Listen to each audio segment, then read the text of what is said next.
নাখাওঁ আৰু সকলোৱে ভালে আছে আৰু আকৌ মোৰ নতুন বিদ্যালয় আপোনালোকক স্বাগতম জনালোঁ। আজি বহুত দিন পাছত এটা ভ্লগ লৈ আহিছোঁ কঁঠালৰ চব্জি বনোৱা।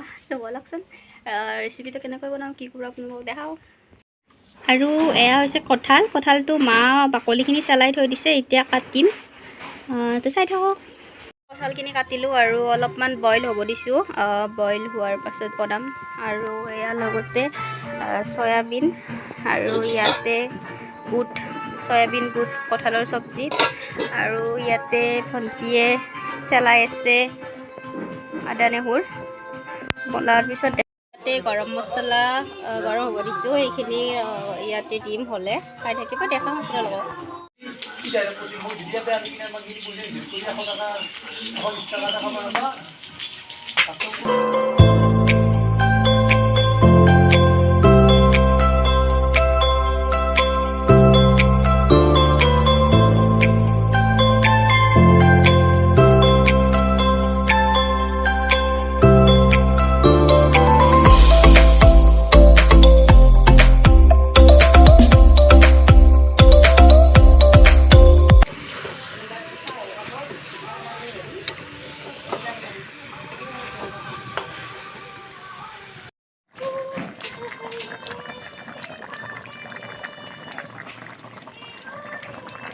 ফাইনেলি এয়া কঁঠালৰ চব্জি ইয়াতে অকণমান দিছোঁ, চ' ঘৰত সকলোৱে বনাব পাৰে চাব।